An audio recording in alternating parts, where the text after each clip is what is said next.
Some people will love you with a depth that frightens them, and still take a year to let you in. You've met them.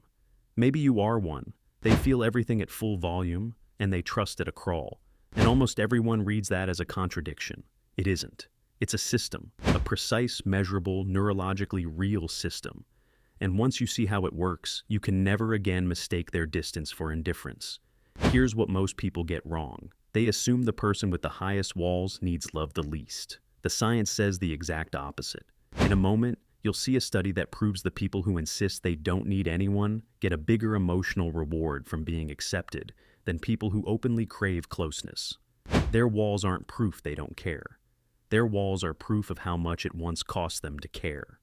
Stay with this, because by the end, you'll understand not just why they trust slowly, but the exact conditions that finally make the wall come down. And there's a single moment near the end that changes everything between two people.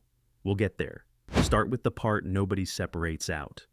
Trust issues gets treated like one thing. It's actually at least 3 different people who look identical from the outside and run on completely different wiring inside. The first is the dismissive type.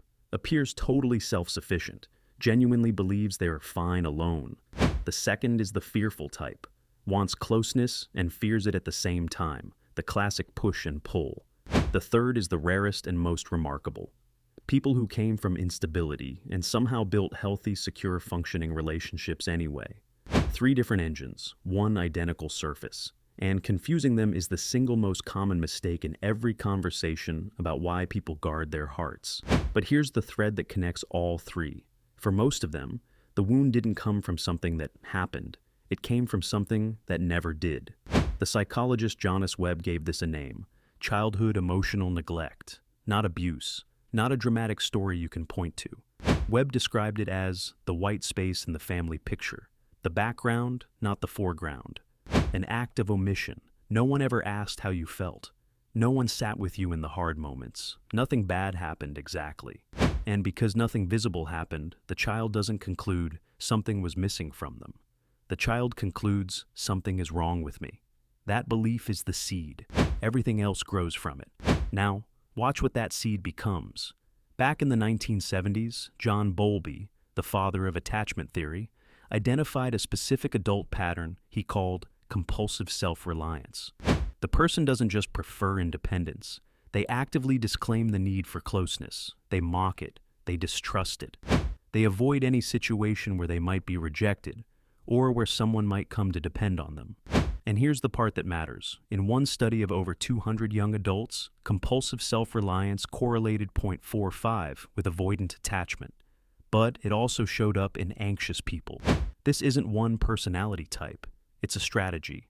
A learned narrative that says, needing people is dangerous, so rely only on yourself. And it runs deeper than a belief. Researchers Mario McCullencer and Philip Shaver describe the actual mechanism. They call it a deactivating strategy.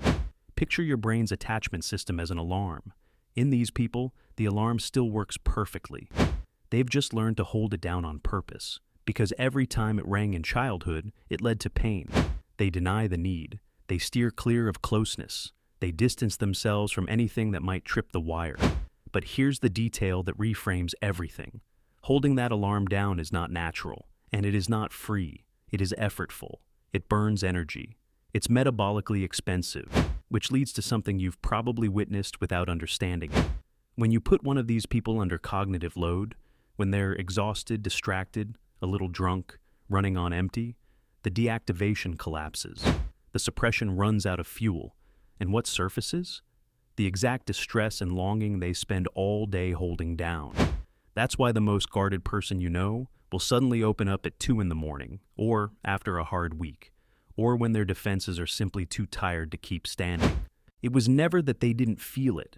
It's that staying closed is a full-time job, and everyone clocks out eventually. And if you've ever loved someone built this way, you already know the whiplash. They pull you in, and then they vanish for 3 days. One person trying to describe it online said their emotional range felt like a Roomba, just bumping into walls until it shuts down and reboots later. Another admitted they ghosted someone the instant that person said the words, "I like you." Too much, too soon. From the outside, it looks like sabotage. From the inside, It's self-protection running on autopilot. They are not trying to hurt you. They are trying to survive a feeling that once meant danger. Their body knows this, even when their face refuses to admit it. Researchers wired up dismissing adults and asked them to talk about their childhoods. Their words stayed calm. My parents were fine. I don't really need people that much. But their skin told a different story. Their electrodermal response spiked into a full stress reaction while their narrative stayed flat. The mouth minimized. The nervous system screamed. Both were real. One was a performance. And it goes further than a single conversation.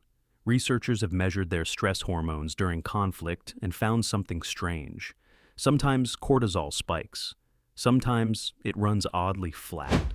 The contradiction dissolves the moment you see the pattern. They can suppress the spike when it's a stranger in a lab, but put them in real conflict with someone they actually love, and the body stops cooperating.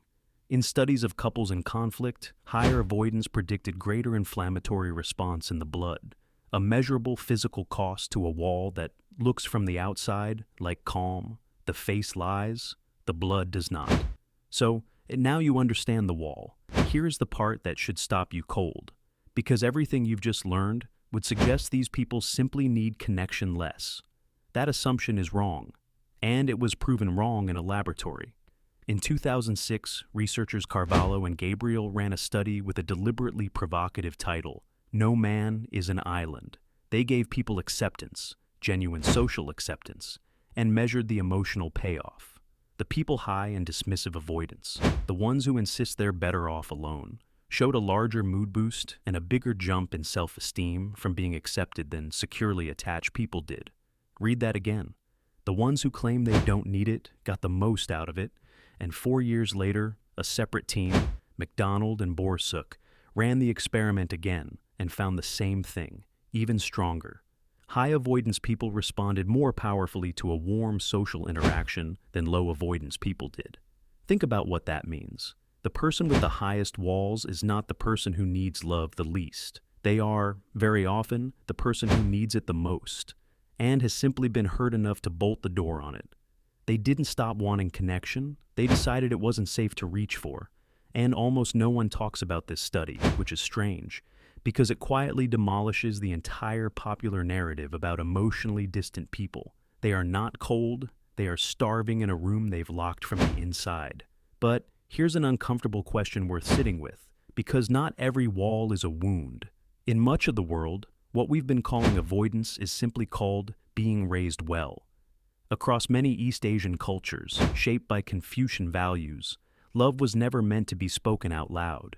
It was demonstrated through sacrifice, through provision, through the quiet, relentless labor of a parent working double shifts so a child could study. Researchers comparing Taiwanese and American beliefs about closeness found that emotional restraint wasn't seen as a deficit at all. It was rated as the mature, respectful way to love. So, picture what happens when someone raised inside that framework steps into a Western relationship that expects constant verbal reassurance. The exact behavior that made them a good son or a good daughter suddenly gets diagnosed as emotionally unavailable. They aren't broken. They're fluent in a language of love their partner was never taught to read. And the honest truth is that psychology still can't always draw the line between where culture ends and avoidance begins. So, before you label someone's distance as damage, it's worth asking whether you're just watching them love, in a dialect you never learned. There's a biology underneath this too, and it's the cleanest explanation we have for why trust takes them so long. Deep in the brain sits the amygdala. Think of it as a smoke detector for emotional danger. And there's a chemical, oxytocin, whose job is to walk over to that smoke detector and say, "It's okay, this person is safe." In people who trust slowly, the detector fires earlier and harder, and the oxytocin can't calm it fast enough. Worse, oxytocin is released partly through safe touch and closeness, the very things the avoidant avoids. So, avoidance prevents the chemical that would soothe the alarm, which keeps the alarm loud, which reinforces the avoidance. A loop that feeds itself. But loops can be broken. In one striking study, men given oxytocin over 4 weeks showed reduced amygdala reactivity that lasted an entire year. And the ones whose alarm quieted the most showed the biggest drop in avoidant attachment. The The wiring is not a life sentence. It's a calibration. And calibration can change. Hold on to that word, calibration, because it explains the most haunting group of all. Remember the third type, the people who came from instability and built secure relationships anyway? Researchers followed 267 mother and infant pairs starting in 1975 and checked back in when those infants were 23. They found a group they called earned secure, adults who reported rough, rejecting childhoods, but whose adult relationships were, by every measure, healthy. On relationship quality, they scored just as well as people who'd been secure their whole lives. The difference was almost nothing. But then the researchers looked underneath, and on the inside, on measures of depression, anxiety, internal distress, the earned secure group didn't match the lifelong secure people at all. They matched the insecure group. Let that land. They had done the work. They functioned beautifully. They could love well and be loved well. And they were still quietly carrying it. This is the experience almost no one says out loud. I look completely fine. I am not fine. High functioning on the outside, still aching on the inside. And now there's a 25-year study from Minnesota that proves it isn't weakness or imagination. It's the residue of where they came from. And here's the detail that turns this from a diagnosis into hope. The researchers asked what separated the people who healed from the people who stayed stuck. The answer was almost embarrassingly simple.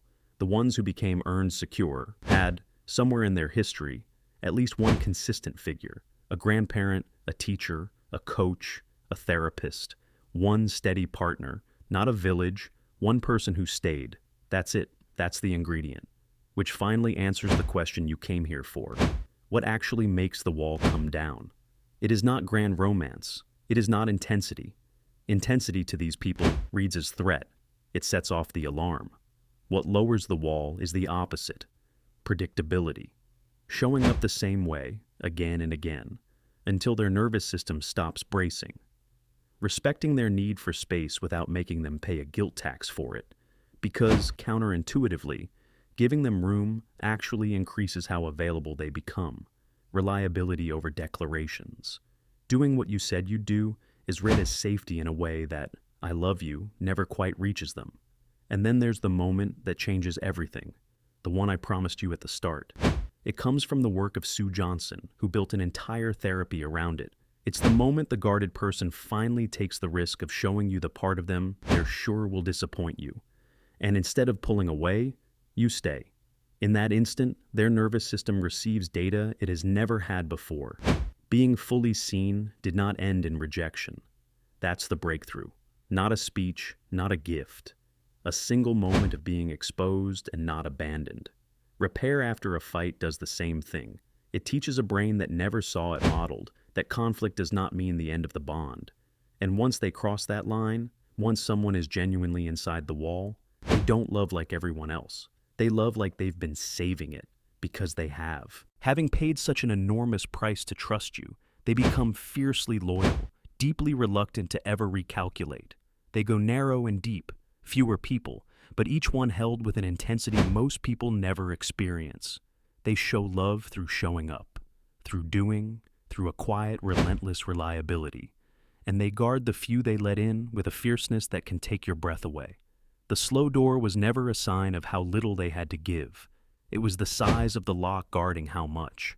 So the next time someone takes a long time to trust you, remember what you now know. The wall is not the absence of love. It's the evidence of how much love once cost them. They are not the people who feel the least. They are, so often, the ones who feel the most, waiting quietly for one person who simply doesn't leave. The only question that matters is whether you're willing to be that person. Most people aren't. Would you? If this hit close to home, there's one more piece you need, because there's a specific kind of childhood that produces this exact adult, and it almost never looks like trauma from the outside. That's the next video.